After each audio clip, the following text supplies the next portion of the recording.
अवधूत चिंतन श्री गुरुदेव दत्त श्री स्वामी समर्थ।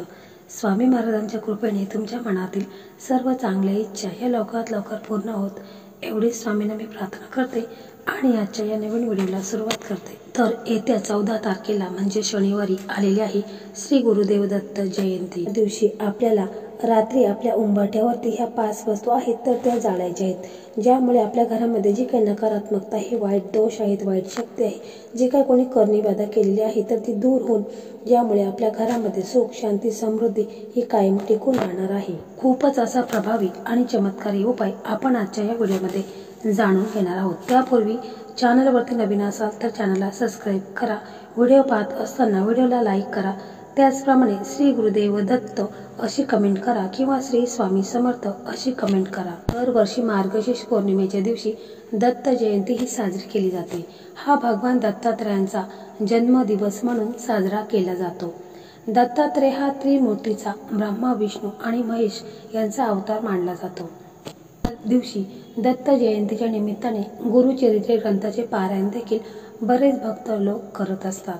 तसेच भजन कीर्तन आणि प्रसाद वाटपाचे आयोजन देखील केले जाते।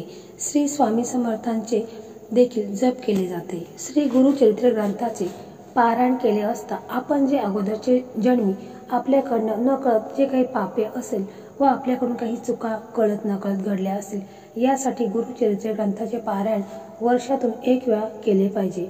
गुरुचरित्र या ग्रंथाचे पारायण केल्याने पापांचा नाश होतो। गुरुचरित्र ग्रंथातील 18वा अध्याय हा नक्कीच वाचावा। आपले कोणाशी संबंध तुटलेले असतील तर जुळवायचे असेल तर गुरुचरित्र ग्रंथातील 35वा अध्याय या दिवशी अवश्य वाचायचा आहे। तर अशा या पवित्र दिवशी आपण आपल्या घरातून देखील जे काही नकारात्मकता आहे, वाईट दोष आहे ते देखील आपण काढून टाकायचे आहेत। या दिवशी आपण आपल्या उंबरठ्यावरती या वस्तू आहेत तर त्या जाळायच्या आहेत। साधा आणि सोपा उपाय करा, पहा याचा तुम्हाला छान असा अनुभव येईल। तर आपल्याला कोणतेही संकट येत असेल तर ते दूर होईल, घरावर कोणतीही बाधा असेल तर त्याही दूर होतील, आजारपण असेल तर तेही दूर होऊन जाईल, पैसा टिकत नसेल तेही पैसा आपला टिकायला लागेल, घरातील मानसिक स्थिती लोकांची बिघडलेली असेल तर तीही अगदी जागेवर येईल।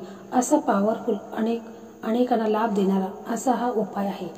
दर अमावस्या किंवा पौर्णिमेच्या दिवशी हा उपाय आपण अवश्य करून बघा। या उपायाने घरामध्ये नवचैतन्य नांदणार आहे, घर गोकुळासारखं होणार आहे, घरामधील सर्व व्यक्तींची प्रगती ही होणार आहे।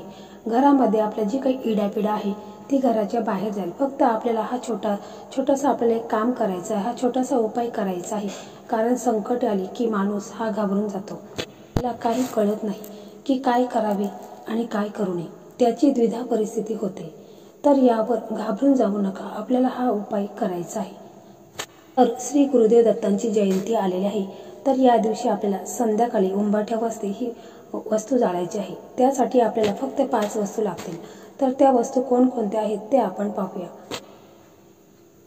या ज्या 5 वस्तू आहेत तर त्याच आपल्याला आपल्या उंबरठ्यावरती जाळायच्या आहेत। यासाठी आपल्याला 5 तमालपत्र घ्यायचे आहेत, ते म्हणजे मसाल्यातले साहित्य आहे, मसाल्यामध्ये असते ते तमालपत्र आपल्याला घ्यायचे आहेत। 5 आपल्याला साबूत लवंगा घ्यायच्या आहेत, तुटलेल्या फुटलेल्या नकोत। 5 साबूत लवंगा फुलवाल्या घ्यायच्या आहेत। 5 आपल्याला काळे मिरी घ्यायचे आहेत। 5 मिठाचे खडे म्हणजे अख्खा मीठ असतो त्यातील 5 खडे मिठाचे घ्यायचे आहेत। त्याचप्रमाणे आपल्याला कापूर घ्यायचा आहे, ते सर्व एकत्र करायचं आहे। या 5 वस्तू एकत्र करून एखाद्या प्लेटमध्ये ठेवायच्या आहेत। तुम्हाला 2 चमचे तूप त्याच्यात टाकायचे आहे। त्याच्यानंतर ह्या वस्तू आहेत ना त्या देवाजवळ आपल्याला ठेवायच्या आहेत आणि गुरुचरित्र ग्रंथामधील 14वा अध्याय तुम्हाला तिथे बसूनच वाचायचा आहे। त्यापूर्वी देवाजवळ दिवा अगरबत्ती लावायची आहे, तुळशी मातेसमोर देखील एक दिवा लावायचा आहे।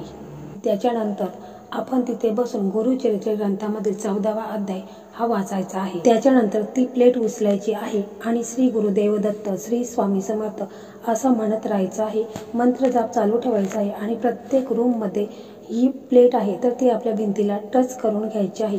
सर्व भिंतींना टच करून घ्यायची आहे, फक्त टॉयलेट आणि बाथरूम सोडून आपल्या पूर्ण घरामध्येही फिरवायची आहे। त्याच्यानंतर आपल्या घरामध्ये जर कोणी आजारी व्यक्ती असेल किंवा आपल्या घरातील कर्ता पुरुष असेल, त्याच्याकडे धन हे येत नसेल, म्हणजे पैसा त्याच्याकडे येतो परंतु तो पैसा टिकत नसेल, तर अशा ज्या काही समस्या आहेत तर त्या कर्त्या पुरुषाला बसवायचं आहे किंवा आजारी व्यक्ती असेल तर तिला बसून घ्यायचं आहे, देव्हाऱ्यासमोरच बसवायचं आहे आणि ही प्लेट आहे तर आपण त्याच्या डोक्यापासून पायापर्यंत 7 वेळा उतरून घ्यायचं आहे।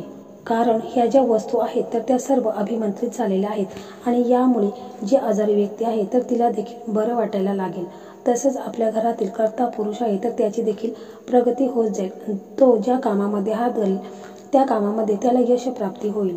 आणि मग त्याच्यानंतर काय करायचं आहे की ह्या ज्या वस्तू आहेत, ही प्लेट आहे तर ती तुम्हाला बाहेर न्यायची आहे, घराच्या उंबरठ्याजवळ ह्या वस्तू न्यायच्या आहेत आणि मग तिथे आपल्याला ह्या वस्तू आहेत तर त्या प्रज्वलित करायच्या आहेत।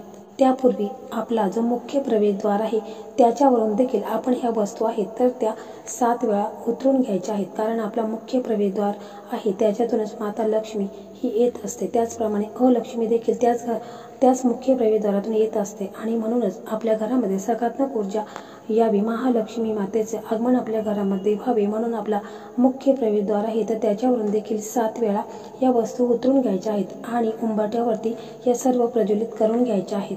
त्यापूर्वी आपल्या घरातील दरवाजा आहे तर ते उघडे ठेवायचे आहेत, जेणेकरून हा धूर आहे तर तो पूर्ण आपल्या घरामध्ये गेला पाहिजे। मग हे सर्व थंड झाल्यानंतर तुम्ही एखाद्या झाडापाशी हे टाकून द्यायचं आहे किंवा बेसिनमध्ये टाकून दिलं तरी देखील चालेल।